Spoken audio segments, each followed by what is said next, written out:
My coffee mug slips from my fingers and shatters against the kitchen tile, sending ceramic shards skittering across the floor. I barely notice. My eyes remain fixed on my phone, thumb scrolling through image after image of smiling faces gathered in my aunt's sunlit backyard. 34 guests. I count them methodically, as if the number might somehow change if I try again. Cousins I haven't seen in years. My mother's college roommate. Even Great Aunt Judith, who needs a walker to get around. Everyone except me.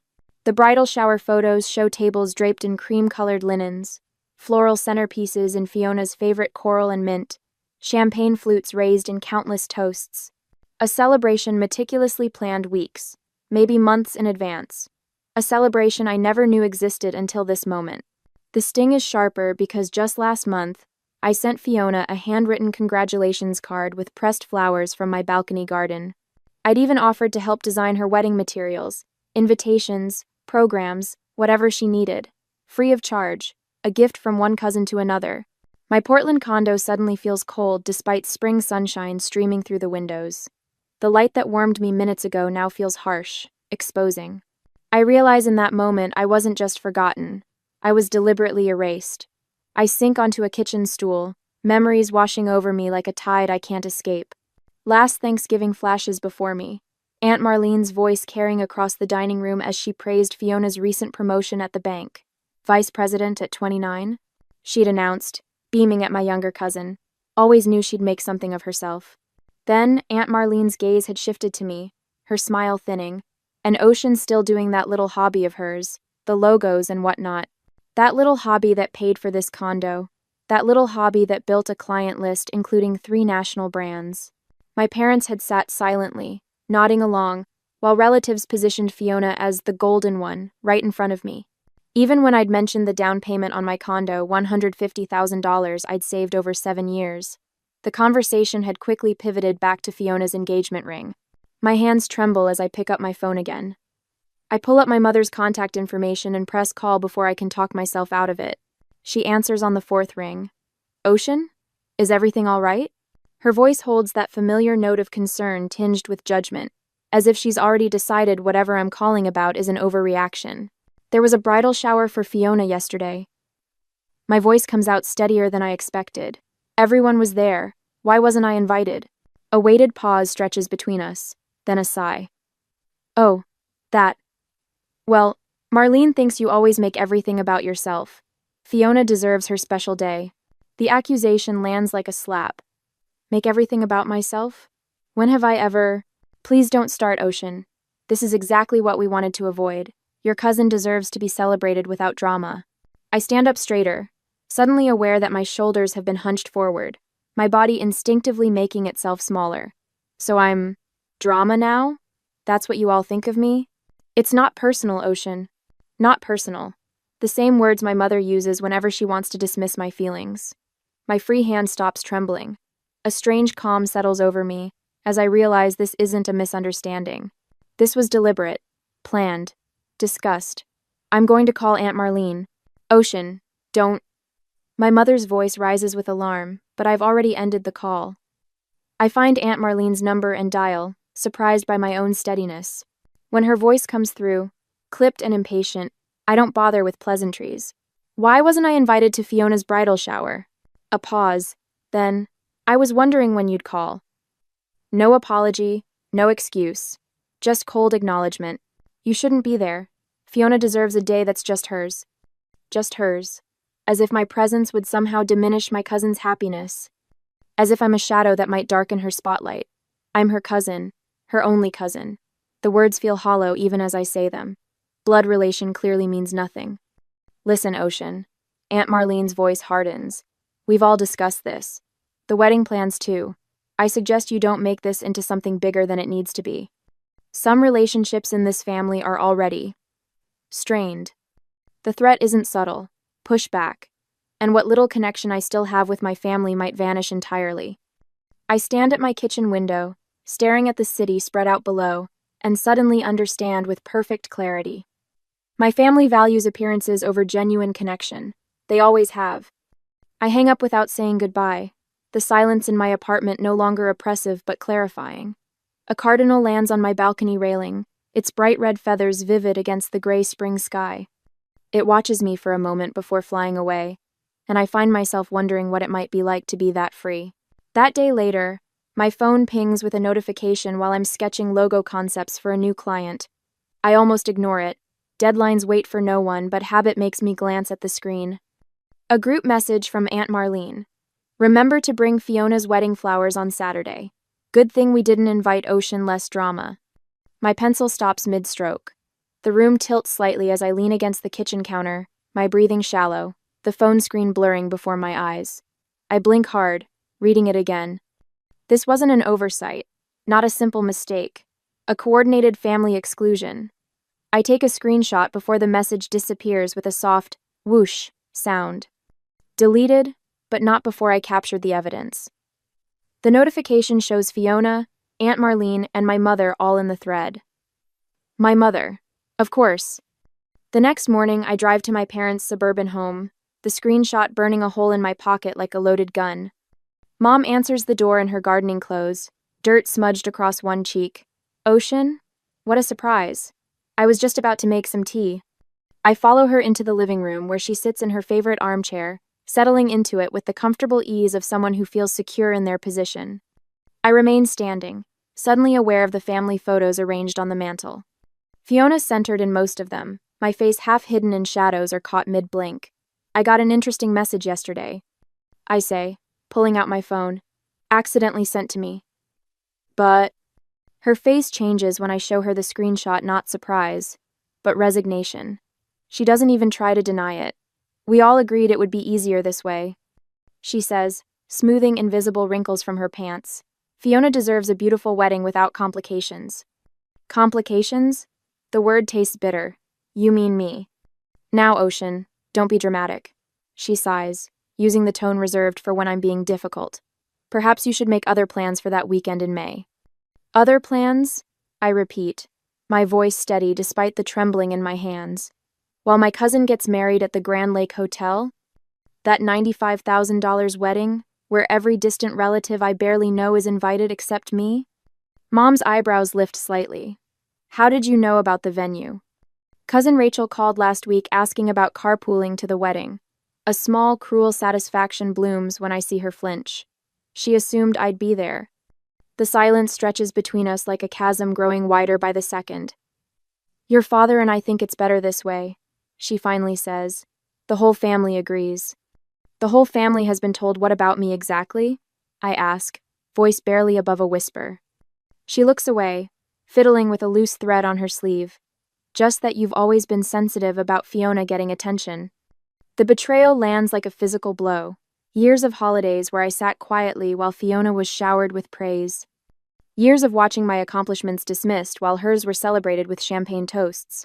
You're trying to erase me from the family narrative. I say, the realization crystallizing. Everyone already believes I'm difficult because that's what you've told them. That's not true, she protests, but her eyes won't meet mine. It is true, and now I have a choice: accept being excluded or risk losing what little connection we still have. Mom stands, crossing to the window. I hope you'll make the right decision. Your father and I have been helping with your property taxes. If you make trouble about this wedding. If I make trouble? The words escape in a harsh laugh. Like standing up for myself? Like refusing to be erased? This is exactly why Marlene thought it best not to include you. Her voice hardens. Everything becomes a drama with you. 1. I leave without saying goodbye, driving aimlessly for hours. 3 client deadlines pass while I sit paralyzed in my apartment, unable to focus on the simplest design tasks. 3 days of potential revenue vanish while I stare at my phone, waiting for anyone in my family to say this was all a terrible mistake. No one does. That evening, Isla brings Thai food and wine to my condo, listening as I recount every detail. Unlike my family, she doesn't interrupt or dismiss my feelings. That's textbook emotional manipulation. She says, refilling my glass. They're gaslighting you into believing you're the problem when they're the ones excluding you. Her validation feels like the first sip of water after days in a desert. Marlene and your mom are tag-teaming to control the narrative, Isla continues. Classic toxic family dynamics. Later, alone on my balcony, I watch the city lights flicker on as darkness falls. The cardinal returns, perching briefly on the railing before flying away. As I sat there sipping wine gone warm, I wondered whether I should attend the wedding anyway and force a confrontation, or step away completely and build my own celebration elsewhere. The family I'd known all my life was slipping away, but was it worth fighting for relationships that caused so much pain? Fiona's engagement photos appear on my Instagram feed at precisely 8:17 a.m. on a Tuesday. I'm midway through my first cup of coffee when her radiant smile fills my screen, her fiancé gazing at her with practiced adoration against a backdrop of autumn leaves. The caption beneath cuts sharper than any knife could. Celebrating our journey with those who truly support us, keeping our wedding intimate with only the people who've always been there. My phone buzzes 3 times in rapid succession. Private messages from cousins I've exchanged perhaps 10 words with at family gatherings over the years. Why are you causing drama during Fiona's special time? Family should support each other no matter what. Aunt Marlene is so upset about your behavior. I set my phone face down on the kitchen counter, my hand trembling slightly. The accusations make no sense until I realize what's happening. They're rewriting history, crafting a narrative where I declined an invitation, rather than acknowledging I was deliberately excluded. My grandmother's call comes that evening as I'm washing dishes, her voice wavering with disappointment. Ocean, honey, I never thought you'd refuse to support your cousin's special day. The plate in my hands nearly slips. Grandma, I wasn't invited. That's not what Marlene told me. Her voice hardens with certainty. She said you couldn't put aside your jealousy for even one day. After we hang up, I stand motionless at my kitchen sink, water running over my hands until it turns from warm to cold. The family story about me is taking shape without my input. According to Isla, who still speaks with my mother weekly, Aunt Marlene has been sharing tearful accounts of my jealousy issues with anyone who will listen. The following week, Barton Media cancels our contract for their spring campaign. The email is polite but clear. We've heard you can be difficult to work with. We need someone who fits our collaborative culture. 3 days later, Westerly Home Goods pulls out of our preliminary discussions. The loss of both projects carves $27,000 from my expected quarterly income. I track the connections methodically. Barton's marketing director plays tennis with my uncle. Westerly's owner attends the same church as Aunt Marlene. Sleep becomes a distant memory. I spend nights hunched over my computer, redesigning my portfolio website instead of resting. Every pixel adjustment, every color shift, feels like reclaiming a small piece of my narrative. At 3 a.m., with my eyes burning from screen glare, I wonder how many hours of work it will take to outrun the whispers. My once comfortable routine fractures. I stop visiting Marigold Coffee despite their perfect oat milk lattes because Aunt Marlene's Bridge Club meets there Thursday mornings. I drive 15 minutes out of my way to shop at a different grocery store after spotting my mother's friend Caroline, examining apples in my usual produce section. Checking social media becomes a form of self-harm. Each notification triggers a physical response, quickened pulse, shallow breathing, fingers turning cold. I start documenting every interaction with family in a leather-bound journal, recording dates, exact wording, witnesses present. The evidence feels important somehow, though I'm not sure who I'm collecting it for. The anonymous text arrives on a Sunday morning. Some people aren't stable enough to attend formal events. Your absence is a kindness to everyone. I recognize the phrasing Aunt Marlene's particular brand of cruelty wrapped in concern. The phone slips from my fingers onto the couch as something inside me finally breaks. The doorbell rings at that exact moment. I consider ignoring it until I hear Isla's voice through the door. I know you're in there, Ocean. I brought Thai food and wedding magazines. She stands on my threshold, clutching a paper bag from Bangkok Kitchen and a stack of glossy publications. Her camera bag is slung over one shoulder. What are you doing here? My voice sounds hollow even to my own ears. Isla pushes past me into the apartment. Let's plan something that's actually worth celebrating, a day that's about joy, not appearances. I'm about to ask what she means when my mother's silver sedan pulls into the visitor parking space visible from my living room window. My stomach clenches. Client call in 5 minutes. I lie, reaching for my laptop as my mother knocks at the door. Isla squeezes my shoulder before retreating to the kitchen with our food. My mother enters without waiting for an invitation, her eyes taking inventory of my living space as if searching for evidence of my supposed instability. We need to talk, Ocean. She sits primly on my couch, her handbag balanced on her knees. This has gone far enough. The invitations are already printed. We're also down this. What invitations? I remain standing, suddenly aware of the power dynamics at play. Fiona's wedding invitations. She smooths an invisible wrinkle from her slacks. You need to let this go. This isn't about an invitation. The clarity in my voice surprises even me. It's about years of being treated as less than. AITA. My mother's face hardens. If you can't support Fiona's happiness, maybe you're not the daughter I thought you were. The words should hurt, but instead, they illuminate something I've never seen clearly before. I straighten my shoulders, reclaiming the full height I've spent years unconsciously diminishing around my family.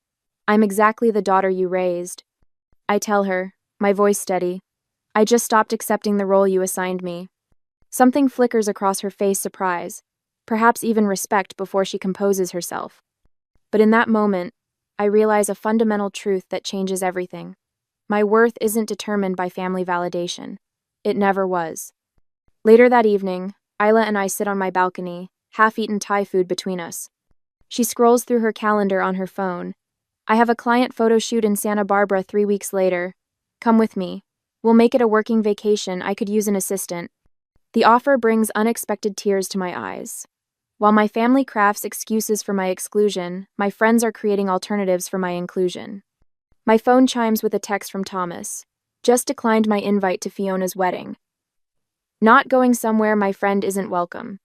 The next morning, I wake up and speak confidently about my design business during a networking breakfast for the first time in months. 3 potential clients request follow-up meetings. Something has shifted inside me, a quiet certainty replacing the desperate need for approval. When Isla and I arrive in Santa Barbara 3 weeks later, the Pacific Ocean stretches before us like possibility itself. At a small bookshop near the marina, I meet Mateo, the owner with kind eyes and a quiet laugh who asks thoughtful questions about my design work. You should see my place at sunset, he says after our 3rd coffee together. I restored an old seaside villa just north of here. The light is perfect for someone with your eye for design. Standing on his terrace that evening, watching the sun sink into the ocean, a thought forms with unexpected clarity. What if the answer isn't fighting for inclusion in a celebration that doesn't want me? What if I wrote a different story for myself entirely? 2 months later, my phone sits on Mateo's kitchen counter, its screen displaying a half-finished invitation design. The coastal villa's morning light streams through tall windows, illuminating the space where 18 place settings will soon host the only people who truly matter in my life. What do you think about this font pairing? I point to the screen, where elegant script contrasts with clean sans serif text. Too predictable? Mateo leans forward, the scent of his coffee mingling with the salt air drifting through open windows. It feels like you, confident but not shouting for attention. I smile, making a small adjustment to the spacing. For 3 weeks, every spare moment has gone into planning this gathering. Not a reaction to family drama, but a celebration reflecting who I've become. Each element from hand-pressed botanical prints to custom playlists showcases my professional talents while honoring genuine connections. May 15th, I say, tracing the date on screen. Far enough from Fiona's wedding that no one can claim I'm being competitive. Does it matter what they think? Mateo asks, his voice gentle but challenging. It matters that I know my intentions. I save the file and close my laptop. This isn't about them anymore. For the first time since finding those bridal shower photos, excitement bubbles up without the bitter aftertaste of rejection.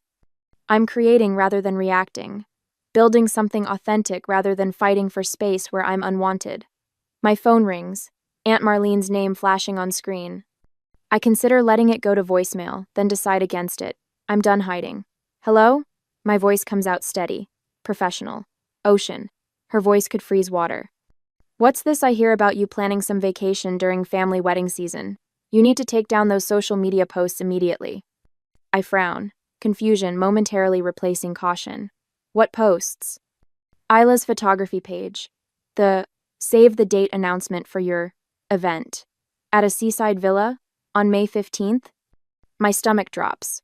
May 15th? But Fiona's wedding isn't until June. Silence stretches between us. When Marlene speaks again, her voice drips with artificial sweetness. Oh, didn't you know? The date was moved weeks ago. May 15th at the Grand Monarch Hotel.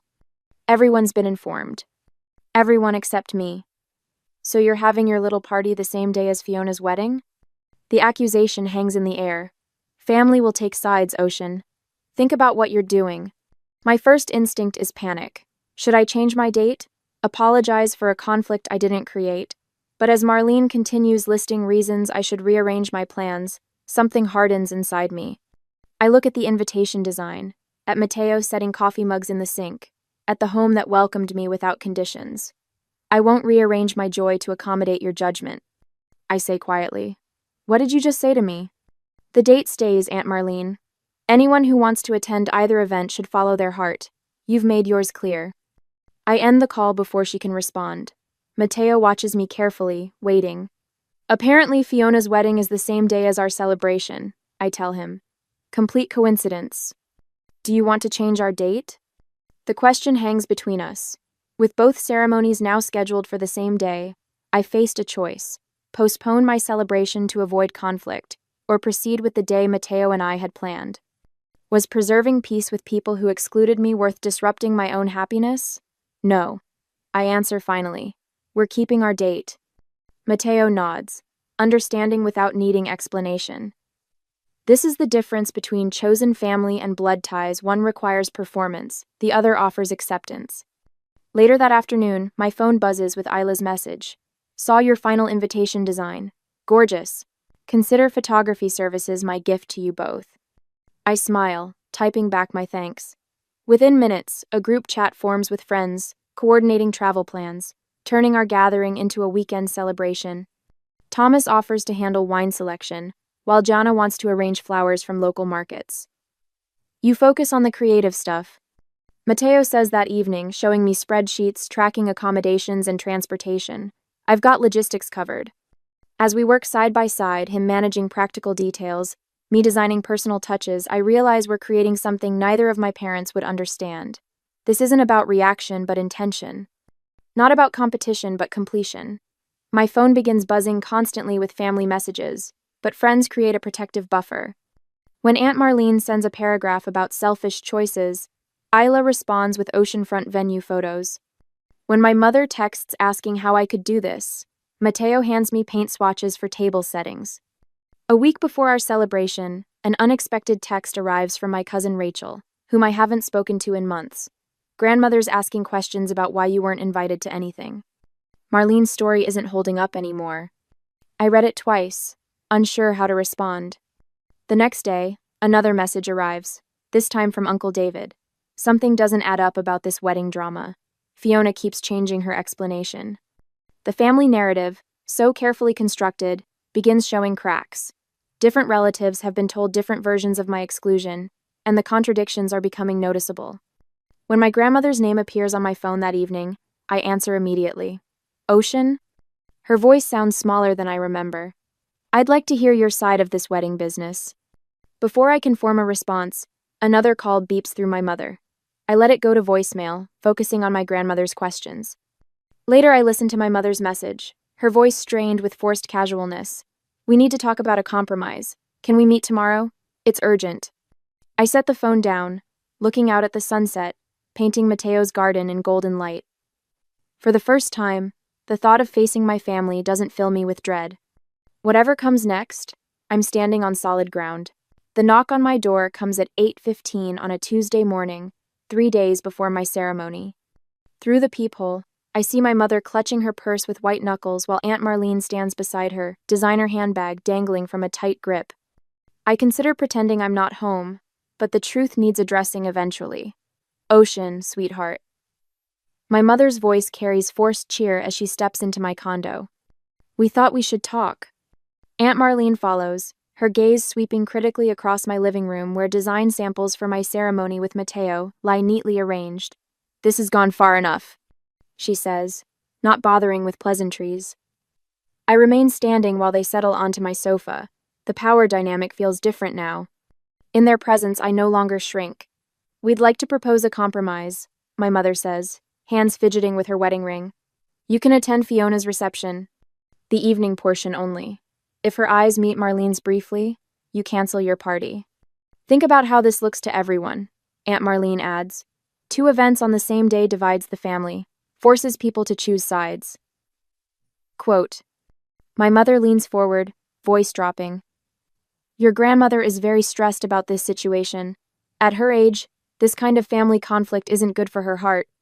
The manipulation is so transparent, it almost makes me laugh. Instead, I walk to my drafting table and return with a leather portfolio. I'd like to show you something, I say, opening it to reveal watercolor sketches of an intimate seaside ceremony. This is what Mateo and I have planned. 18 guests. No formal invitations. Just people who genuinely care about us. I turn pages slowly, showcasing menus I've hand-lettered, custom place settings, flower arrangements in shades of amber and sage. The date was set weeks before I learned about Fiona's wedding. I explain, voice steady. We didn't choose it to compete. We chose it because the villa has perfect sunset lighting for photography. My mother's brow furrows in confusion. But why didn't you tell us? I pull out another folder containing mock-ups of elegantly designed invitations. Invitations I never sent. I respected your decision to exclude me. I didn't think you'd want to know. She looks genuinely stunned. Ocean. We never meant. I'm not asking anyone to choose. I interrupt gently. You made your choice months ago.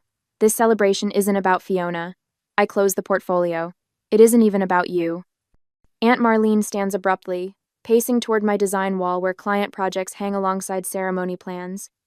This doesn't change anything, she insists. Playing dress-up won't change that Fiona's wedding is the real event. I feel something snap inside me, not in anger but in clarity. I'm not playing anything, Aunt Marlene. I'm living authentically while you're performing.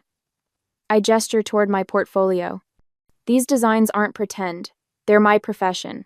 The profession you've dismissed as that little hobby for years. I slide a brochure across the coffee table. This is my wedding portfolio. 3 national brands have hired me based on these designs. While you were telling everyone about my jealousy issues, I was building a business that pays for this condo. My mother sinks deeper into the sofa, eyes lingering on a photo of Mateo and me at his villa. For the first time, she seems to see beyond her sister's narrative. Were we really that cruel? She asks quietly. Aunt Marlene snorts, grabbing her purse. This is ridiculous. I'm not sitting here while she twists everything around. She storms toward the door but pauses with her hand on the knob. Fiona's wedding cost $95,000. It's at the Grand Hotel. There will be 200 guests.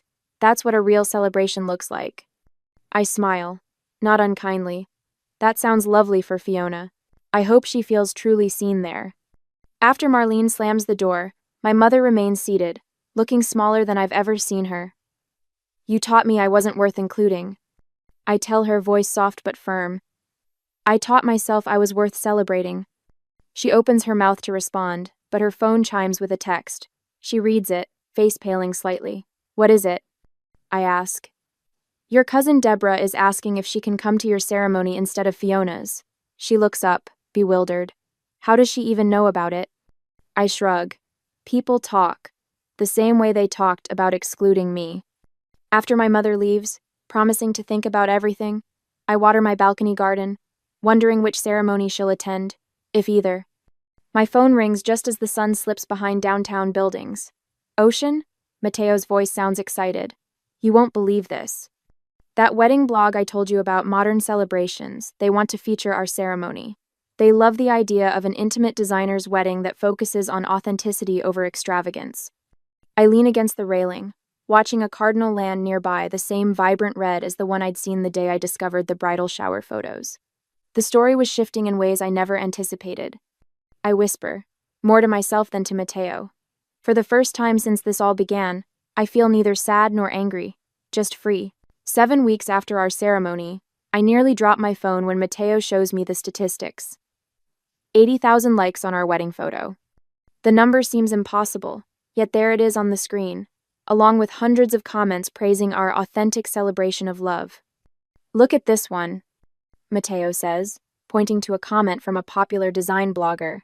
Ocean's attention to meaningful details rather than empty extravagance redefines what a modern ceremony can be. I laugh softly, remembering all the family gatherings where I sat silently while relatives fawned over Fiona's conventional choices. Now strangers are celebrating my vision, while my family's grand hotel wedding has faded into the background of social media memory. My design business calendar now bulges with appointments. 3 major brands have reached out since the wedding feature went viral, tripling my client base overnight. Yesterday, an editor from California Wedding Quarterly emailed about featuring our ceremony, specifically requesting an interview about my design work. The irony? I tell Mateo as we sit on our balcony watching the sunset paint Portland's skyline. They excluded me to keep me from stealing focus. And now, the doorbell interrupts my thought. A courier delivers a cream-colored envelope with Aunt Marlene's distinctive handwriting. Inside, a terse letter demands I decline the magazine feature, out of respect for Fiona's privacy during this difficult time. My hands should be shaking. 7 weeks ago, they would have been. Instead, a calm clarity washes over me as I tuck the letter back into its envelope. "What will you do?" Mateo asks, his voice gentle.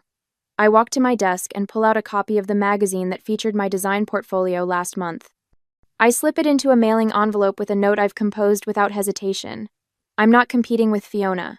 I'm completing my own story. Note: no anxiety floods my system as I seal the envelope. No desperate need for approval tightens my chest. The transformation still surprises me how completely I've stopped seeking validation from people determined to withhold it. 2 days later, Isla calls with news that sends me spinning through our apartment. "The showcase is confirmed," she announces. 30 designers, and you're the headliner. My friends have organized a rewritten design showcase at a restored estate near Seattle, featuring artists who've reimagined traditional approaches. The event emphasizes authentic connection over manufactured perfection, substance over performance. At the opening reception, Isla raises her glass. "To writing ourselves into stories worthy of our lives," she toasts, and the room erupts in applause. I stand among people who celebrate rather than diminish my vision, and the contrast to family gatherings couldn't be starker. The following month, Mateo and I move into a modest apartment overlooking downtown. The space is smaller than my condo, but filled with light and possibilities. My calendar now includes speaking engagements about authentic design alongside client meetings with companies that value substance over flash.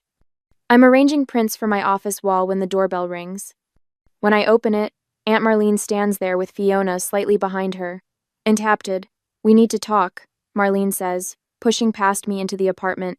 "This has gone far enough." Fiona looks uncomfortable as Marlene continues. "Was all this necessary? The magazine? The showcase?